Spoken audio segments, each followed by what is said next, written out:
था 12 राशियों का हाल और अब बात करेंगे आज के महा उपाय की। जी, आज का महा उपाय बहुत ही विशेष है। आज मैं आपको वास्तु नियमों में बताने वाला हूं समृद्धि के कुछ ऐसे आवश्यक वास्तु नियम जिसे अपना करके आप अपने को, स्वयं को और अपने परिवार को खुशहाल बना सकते हैं। आपके घर में समृद्धि का वास होगा। सबसे पहले बात करेंगे आज ईशान कोण की। घर के अंदर का जो ईशान कोण होता है अर्थात उत्तर और पूर्व का कोना होता है, इसे वास्तु के अनुसार गुरु ग्रह बृहस्पति देवता का कोना माना जाता है। ऐसा भी मानते हैं कि भगवान शिव का मस्तिष्क इस स्थान में है, इसलिए इस कोने को बहुत ज्यादा पवित्रता और साफ सफाई का बहुत ज्यादा ध्यान इस कोने में रखना चाहिए।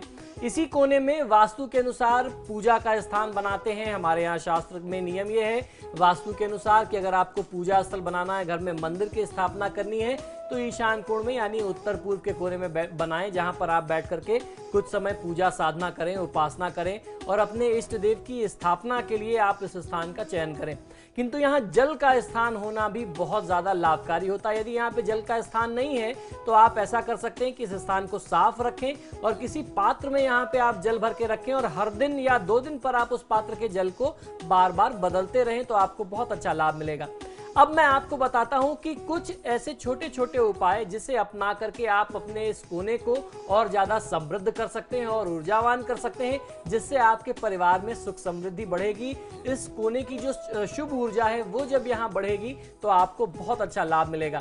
तो अब ईशान कोण के लिए वास्तु के कौन कौन से नियम का आपको ध्यान रखना है, आइए उस बारे में बात कर लेते हैं। इस कोने में तांबे के किसी कलश में यानी पात्र में आपको जल भर करके रखना चाहिए और यदि संभव हो सके तो पूजा पाठ की दुकानों में जहां पे पूजन सामग्री मिलती है वहां पंचरत्नी मिलती है, अर्थात 5 रत्न के छोटे छोटे टुकड़े मिलते हैं, वो ला करके आप इस कलश में डाल दीजिए तो आपको बहुत अच्छा लाभ मिलेगा। और इस कलश के जल को आपको रोज परिवर्तित करते रहना चाहिए, जैसा मैंने आपको बताया।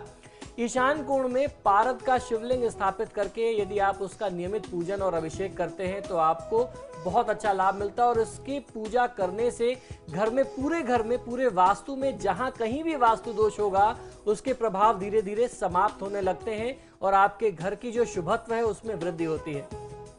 घर के ईशान कोण में जल का स्रोत होना बहुत अच्छा होता है। आजकल ईशान कोण में बोरिंग करवाने का चलन चल गया है, लेकिन वहाँ जल स्रोत या हौजा या अगर कहते हैं कि पानी का स्टोरेज अगर आप वहाँ पे रखते हैं तो बहुत शुभ माना जाता है। खासतौर पर अंडरग्राउंड वाटर टैंक यहाँ पे अगर आप बनाते हैं, कोई ऐसा स्टोर की व्यवस्था है तो वो शास्त्र सम्मत है और बहुत ही शुभ होता है। इस स्थान को भगवान शिव का स्थान भी मानते हैं, इसी कारण इसे गंगा तुल्य कहा जाता है। और आप छोटा सा प्रयोग वो कर सकते हैं, तांबे के पात्र में जल भर के रख सकते हैं, आपको बहुत अच्छा लाभ मिलेगा।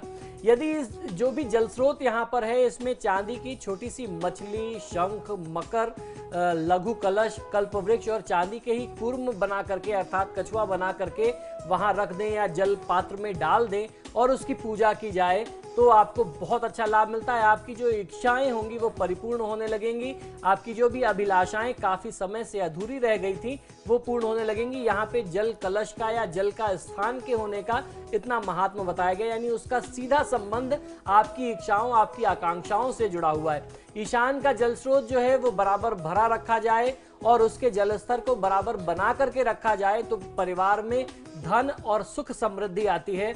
ऐसा वास्तुशास्त्र का नियम है और ये ऐसा नियम है जिसे हम लोग अपने दैनिक दिनचर्या में, अपने रोज की दिनचर्या में देखते हैं। कोई भी हमारे पास व्यक्ति आता है, हम उसको ये उपाय बताते हैं और अगर वो इस उपाय को करता है तो उसको इसका लाभ ही मिलता है। इससे किसी भी प्रकार की हानि नहीं है, कोई नुकसान नहीं होता।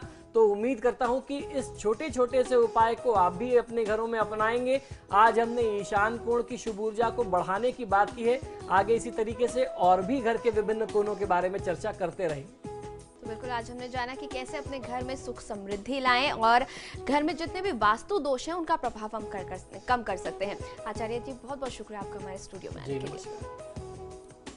और आज के लिए आपके सितारे में फिलहाल इतना ही। मुझे दे इजाजत। खबरों के लिए देखते रहिए समाचार प्लस।